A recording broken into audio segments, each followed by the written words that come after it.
Namo Namo Buddhaya. Buddhaya. Kita bertemu kembali dalam acara Lentera Dhamma. Dan tadi sudah dibawakan persembahan lagu dari saudari Jessica, lagu dengan judul Melodi Kehidupan. Nah, untuk tema kita pada hari ini adalah kita akan membahas suatu topik mengenai momen yang sangat bersejarah untuk negara kita Indonesia, yaitu kemerdekaan Republik Indonesia.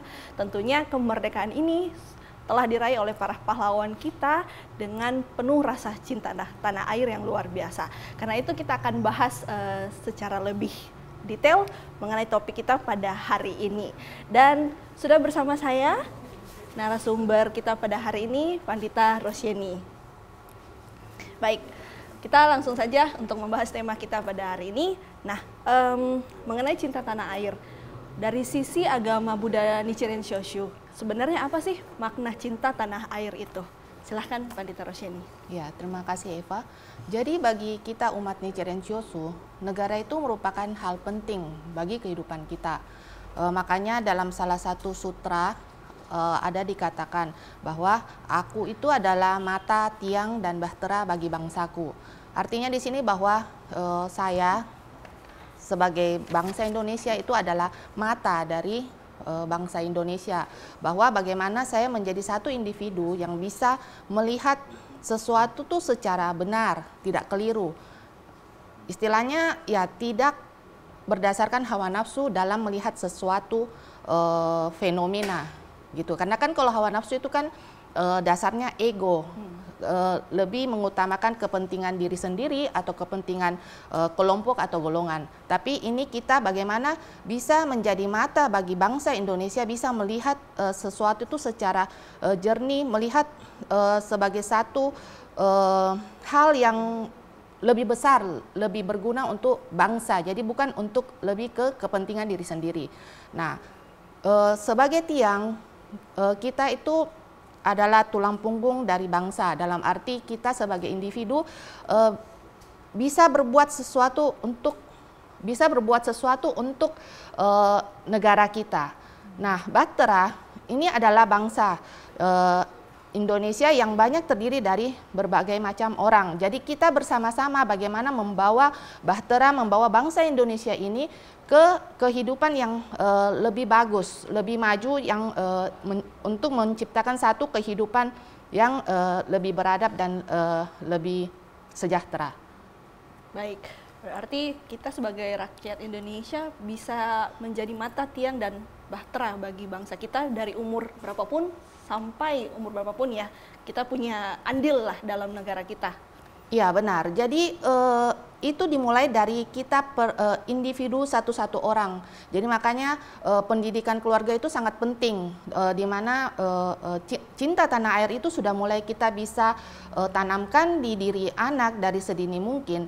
Nah, cinta tanah air itu berkembang dari unit terkecil dari diri kita, terus berkembang menjadi keluarga, terus kita bagaimana membentuk satu lingkungan yang lebih besar, dan akhirnya membawa satu bangsa kita ini menuju satu kehidupan yang lebih bagus kayak gitu. Baik, nah kemudian ada juga nih dalam agama Buddha kita menjelaskan mengenai prinsip Eshofuni, yaitu lingkungan dan saya adalah satu. Nah, dari sisi agama Buddha sebenarnya di mana sih hubungan antara kita sebagai manusia dan lingkungan? Seperti apa hubungan itu?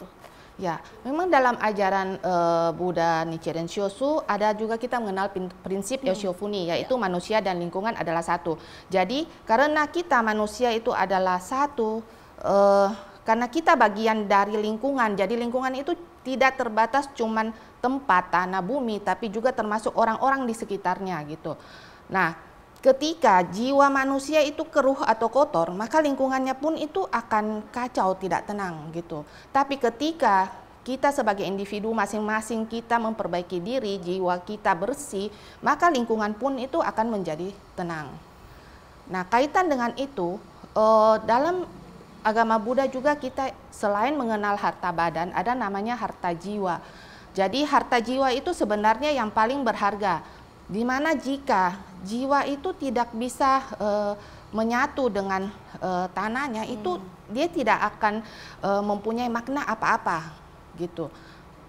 Jadi walaupun semisal saya adalah orang yang pintar, punya banyak duit, tapi kalau saya tidak memperhatikan lingkungan saya tidak menyatu ke lingkungan saya, istilahnya yang kembali lagi tadi tentang mata, di mana kita itu harus berpikir, melihat dan bertindak dengan pemikiran yang benar, tidak ego.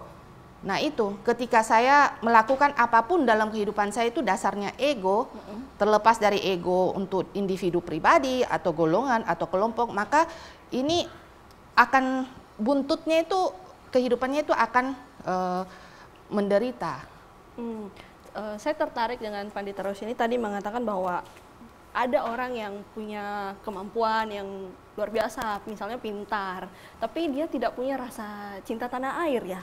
Nah, kalau ada yang seperti itu, apa sih efeknya kepada negara? Maksudnya kan dia yang melakukan misalnya perbuatan tidak baik itu, tapi efeknya kepada negara itu akan menjadi seperti apa? Kalau hubungan antara manusia dan negaranya.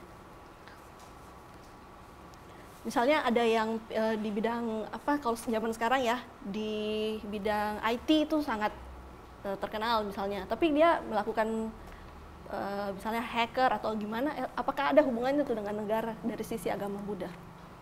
Kalau ya, itu pasti ada hubungannya, karena sebenarnya agama Buddha itu adalah satu pandangan hidup yang istilahnya tidak membedakan antara ketika saya beribadah baru saya menjalankan ajarannya gitu, tapi bagaimana ajaran itu kita jalankan dalam kehidupan sehari-hari kayak gitu. Nah, semisal seperti kayak hacker yang mungkin membobol yang kayak baru-baru ini ada katanya, saya sih tidak terlalu mengikuti ya, maksudnya ada membobol bank data dan mungkin menjual data-data itu. Nah, itu sebenarnya kan kalau secara hukum sebab akibat itu sudah menyusahkan negara sebenarnya. Nah, mungkin pada saat ini dia tidak belum merasakan akibat langsung yang dia terima. Mungkin saat ini mungkin ya yang dia terima adalah bahwa oke, dia punya banyak uang. Betul, justru sangat bermanfaat untuk dia rasa tidak ada ruginya untuk dia. Iya, benar. Tapi secara hukum sebab akibat itu tidak akan terhindarkan bahwa satu saat akibatnya itu akan dia terima gitu. Entah dari cara berpikirnya saja yang istilahnya tadi yang saya bilang cenderung ego, tidak memikirkan lingkungannya, itu pasti akan mempengaruhi pandangan-pandangan hidupnya dalam kehidupan sehari-hari. Dan ketika maksudnya kita sudah terbiasa dengan pandangan seperti itu akan mempengaruhi juga ketika kita mulai mendidik anak, berhubungan dengan orang gitu kan. Nah, ya itu yang tanpa sadar sebenarnya kita salah mendidik anak sebenarnya kayak gitu. Cuman ini kan efeknya kan tidak langsung terasa gitu. Jadi ya itu kadang yang bisa membuat istilahnya yang bisa membuat negara tentram itu adalah ketika kita memang mempunyai istilahnya pandangan hidup mata yang seharusnya jernih, clear gitu.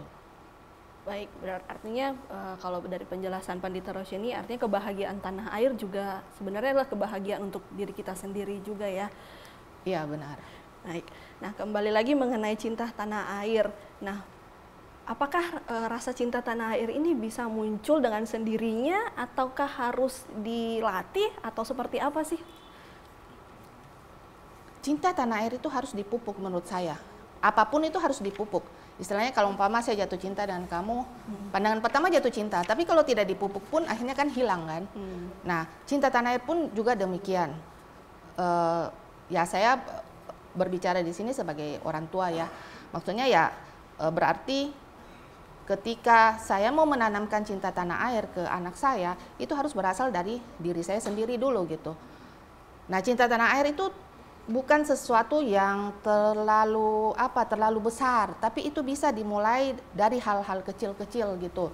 Semisal dengan prinsip menanamkan pemikiran ke anak bahwa istilahnya kayak prinsip yang tadi itu Eshofuni, manusia dan lingkungan adalah satu.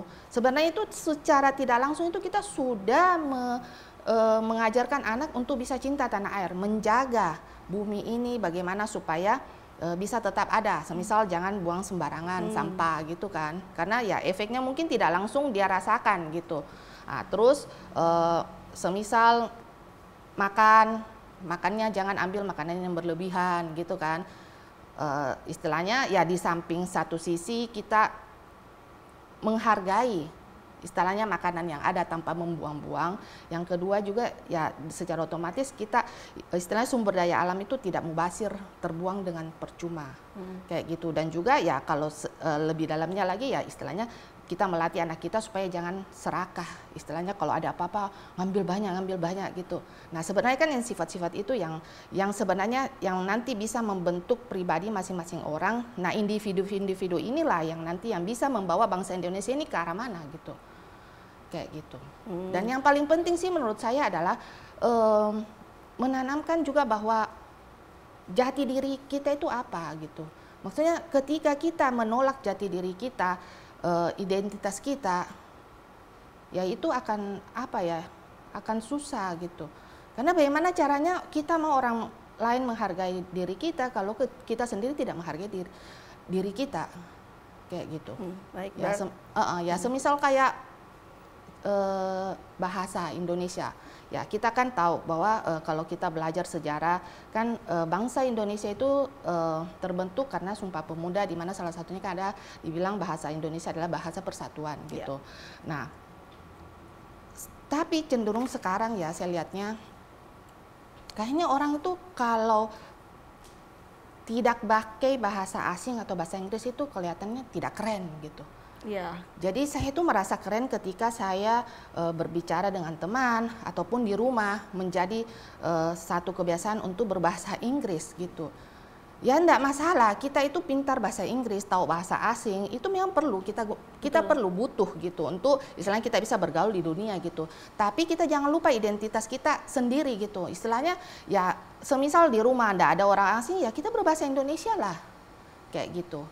Itu istilahnya apa ya? Maksudnya karena yaitu ketika kita menyampingkan kayak menganggap remeh atau rasa tidak keren itu sebenarnya bibit-bibit sudah kayak tidak menghargai ya, kayak gitu. Artinya perasaan bangga dengan aset negara kita sendiri dimulai dari hal terkecil seperti bahasa, itu juga salah satu bentuk cinta tanah air ya. Ya, jadi bisa diterapkan mulai dari anak kecil saja ya, kita ajarkan hal-hal simpel seperti itu. Iya. Betul. Nah, jadi bukan berarti enggak perlu belajar bahasa ya. Iya, perlu, sangat perlu. Harus juga belajar bahasa Inggris ya. Malah itu merupakan modal untuk bisa kita lebih maju. Betul. Tapi yang kadang sekarang itu adalah kita bablas gitu. Sampai kadang-kadang anak kecil-kecil itu sekarang yang pertama dia kenal itu adalah bahasa Inggris, bukan bahasa Indonesia. Padahal dia tinggalnya di Indonesia. Betul. Kayak gitu. Betul. Oke.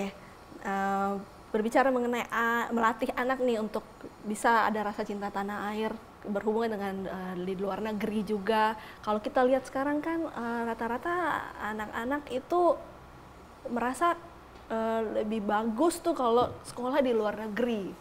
Tentunya pendidikannya lebih bermutu misalnya atau lebih keren lah kalau mau sesimpel itu. Apakah kalau kita sebagai orang tua nih menyekolahkan anak ke luar negeri, artinya kita tidak menghargai bahwa di Indonesia juga ada pendidikannya gitu. Apakah itu salah satu bentuk tidak cinta tanah air atau seperti apa sih untuk hubungannya dengan sekolah di luar negeri? Ya kalau bagi saya sekolah di luar negeri itu tidak ada kaitan dengan cinta tanah air. Sepanjang memang maksudnya kualitas mutu pendidikan di luar negeri itu memang lebih bagus. Malah kita memang harus belajar dari orang atau dari pihak yang lebih maju. Tapi yang kembali lagi bahwa kita jangan sampai melupakan jati diri kita. Itu yang terpenting gitu. Tapi menimba ilmu di luar bagi saya tidak masalah gitu. Tapi yang penting dia pulang, dia bisa berbuat sesuatu untuk memajukan negara Indonesia ya enggak, no problem. Karena kalau kita terus di sini juga tidak melihat dunia luar, tidak belajar dari orang lain yang lebih maju, kita juga akan tertinggal dan bangsa ini juga tidak akan kemana-mana. Jadi yang paling penting selain ilmunya ditingkatkan, tapi jati diri dan apa ya kebanggaan sebagai bangsa Indonesia itu tetap harus dipertahankan kayak gitu atau dipupuk kali ya. Ya, betul. Baik. Untuk tema kita mengenai cinta tanah air ini, saya rasa sudah cukup ya. Mungkin ada 1-2 kalimat dari Pandita Rosyeni yang kita bisa ambil kesimpulannya mengenai bagaimana menerapkan cinta tanah air ini di kehidupan kita sehari-hari. Ya, cinta tanah air itu sangat penting untuk kita kembangkan dan tanamkan ke anak sejak dini, dan itu bukan hanya kita ke orang lain tapi ke diri kita sendiri. Karena jika kita tidak mulai cinta tanah air, bangsa ini mungkin bisa punah gitu. Jadi kita harus mulai menyadari bahwa cinta tanah air itu sangat penting bagi kehidupan untuk generasi mendatang, anak cucu kita, kehidupan mereka di masa mendatang. Itu dimulai dengan unit-unit terkecil dari diri kita, dari keluarga, dari kelompok-kelompok kecil. Dengan ya dasar bahwa melihat kita sebagai mata dari bangsa, cara berpikir, cara melihat sesuatu itu dasarnya adalah untuk Indonesia. Jadi bukan dasarnya untuk keegoan individu, kelompok, kepentingan. Tapi kita melihat ini sebagai satu bangsa, satu bahtera yang akan kita bawa bersama untuk kehidupan mendatang yang lebih bagus. Baik, nah lalu apa sih yang kita bisa lakukan untuk mengajak sekitar kita untuk bisa memiliki rasa cinta tanah air itu? Mengajak orang lain untuk cinta tanah air itu bisa dimulai dari diri kita sendiri. Ketika kita menjadi satu pribadi yang bisa memikirkan lingkungan sekitar, sesimpel itu, bukan cuma memikirkan diri kita sendiri. Sebenarnya itu kita sudah memberi satu contoh kepada lingkungan, kepada orang lain untuk merasakan apa manfaat dari cinta tanah air, kayak gitu. Jadi maksudnya kita tidak bisa, ayo Eva cinta tanah air, ayo gitu, enggak gitu. Tapi bagaimana ada tindakan nyatanya kita gitu. Sesimpel dalam keseharian, tindakan-tindakan yang kita ambil itu istilahnya memikirkan lingkungan, memikirkan, tidak hanya memikirkan kepentingan diri sendiri saja, kayak gitu. Semisal sajalah pergi mall, sudah makan, buang sampah, kan kadang kita pikir ya kan mall ada orang yang membersihkan, kan memang dia digaji untuk membersihkan gitu loh. Tapi kalau memang kita dasarnya sehari-hari adalah memang kita merasa bahwa manusia dan lingkungan itu adalah satu, kita ya mencari tempat sampah, buang, ndak rugi gitu ya. Istilahnya ya kita melakukan itu menjadi kebiasaan dan orang akhirnya merasa oh iya ya, akhirnya dilihat keren gitu loh. Oh buang sampah itu sesimpel anak-anak aja gitu. Kalau lihat orang tuanya, ya ternyata mama kalau ke mall maksudnya sampahnya diambil, dibuang ke tempatnya, seperti sesimpel itu. Dimulai dari hal-hal kecil saja ya kita bisa menerapkan cinta tanah air itu ya. Iya, istilahnya karena dia memikir di luar dari dirinya, makanya dia melakukan membuang sampah di tempat yang seharusnya. Tapi kalau dia tidak memikirkan di luar dirinya, dia cuma mikir saya malas, ya udah ikuti hawa nafsu yang tadi saya bilang itu, ya itu dia tetap buang sampah sembarangan, sesimpel itu. Betul, betul. Nah, kemudian juga sekarang di zaman sekarang ini kita sering mendengar digaungkan bahwa kita harus mencintai produk lokal, produk buatan negara kita sendiri. Tapi melihat perkembangan zaman saat ini kan sepertinya untuk membeli barang buatan luar negeri itu sangat gampang ya. Nah, apakah kalau seandainya kita membeli produk-produk di luar negeri, kita lebih suka pakai produk di luar negeri dibanding produk buatan negara kita sendiri, apakah itu salah satu bentuk ketidakcinta tanah airan? Ya, kalau bagi saya sampai saya bisa memakai produk luar negeri dibanding produk lokal, itu yang pasti kita memakai barang pasti melihat mutunya dulu kan. Pasti kita akan memilih barang yang mutunya bagus. Ya. Yang kedua harga, mampu ndak gitu kan. Nah, karena istilahnya ya itu apa ya, maksudnya kita manusia pasti akan memilih barang yang bagus, yang sesuai dengan kebutuhan kita gitu. Bukan berarti juga bahwa ketika apa ya istilahnya, kalau saya ingat dulu kan istilahnya banyak kayak terlalu dilindungi kan sekarang kan pasar global gitu kan. Jadi persaingan itu sudah susah apa ya dihentikan gitu. Jadi kalau dulu mungkin belum pasar global, pasar itu belum terbuka secara internasional. Jadi masih banyak perlindungan negara untuk memprotek produk lokal ini gitu kan. Tapi kalau sekarang kan di mana-mana sudah gampang bisa beli online gitu kan. Betul. Nah, jadi kalau ketika kita sebagai bangsa Indonesia salah mengartikan bahwa cinta tanah air itu ketika ya saya dengan pakai produk Indonesia, umpama saya pelaku ekonomi yang menghasilkan, tapi saya juga tidak berusaha melihat kenapa sih orang itu suka memilih produk luar negeri. Kenapa orang justru lebih tertarik ya pakai produk luar negeri? Saya tidak maju-maju. Sebenarnya saya tidak cinta tanah air karena tujuannya cinta tanah air itu adalah mau Indonesia jadi maju gitu. Jadi ya itu kayaknya sekarang itu kurang ini ya. Artinya kita juga tidak menutup diri, karena kalau menutup diri kita juga tidak bisa melihat perkembangan negara lain ya, sudah sampai mana kemajuannya menghasilkan produk-produk yang bisa diminati secara jadinya internasional. kita eksklusif, istilahnya kayak apa kata dalam tempurung. Jadi kita cuma taunya produk lokal, tapi tanpa kita belajar kenapa produk orang lain itu lebih suka beli produk luar. Nah makanya kita tidak bisa maju-maju, terus terputar dalam sini. Iya, betul. Begitupun juga dengan dunia hiburan ya. Kalau kita melihat di zaman sekarang kan misalnya Korea ya. Anak-anak muda zaman sekarang rasanya lebih tahu soal dunia Korea dibandingkan misalnya budaya kita sendiri. Nah, itu bagaimana sih kita mengajarkan ke anak-anak kita atau lingkungan kita bahwa budaya kita tuh juga sebenarnya kaya loh dan sangat unik gitu. Nah, itu bagaimana supaya mereka tuh bisa ada rasa kebanggaan juga dengan budaya kita sendiri? Ya sebenarnya drama Korea saya sih suka nonton ya. Sama. Dan memang menarik. Tapi yang saya pelajari dari sana bahwa yang kita perlu pelajari di sana bahwa kalau saya lihat ya bedanya, kalau setiap drama Korea itu ada mereka menyisipkan satu pengenalan tentang budaya Korea.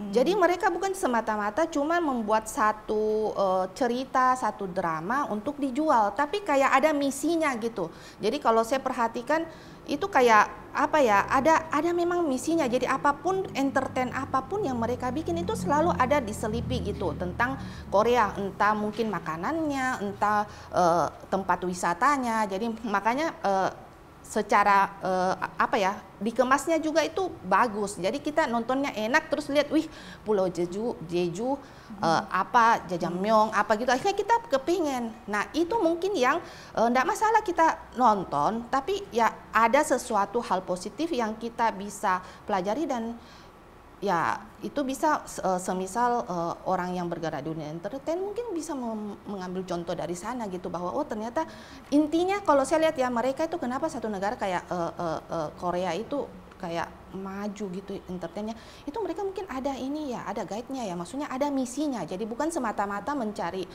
apa ya keuntungan di dunia entertain, tapi ada misi ini, negaranya ini mau mengenalkan negaranya gitu loh. Nah itunya yang kita lihat, jadi bukan antara kayak mau menang-menangan dengan negara lain, enggak. Tapi kita berusaha melihat apa sih kelebihan dari negara ini dalam mereka berusaha menanamkan cinta tanah air di bangsanya kayak gitu. Ya, baik. Terima kasih untuk Pandita Rosyeni atas penjelasannya hari ini. Dan tidak terasa kita sudah sampai di penghujung acara. Semoga pembahasan kita pada hari ini bisa bermanfaat untuk kita semua mengenai cinta tanah air, tidak hanya diterapkan di momen-momen tertentu saja, tapi bisa kita terapkan di kehidupan kita sehari-hari, dimulai dari keluarga, lingkungan terdekat kita, bahkan ke negara. Dengan demikian, saya Eva dan Pandita Rosyeni undur diri. Kami ucapkan terima kasih. Namo Buddhaya. Namo Buddhaya.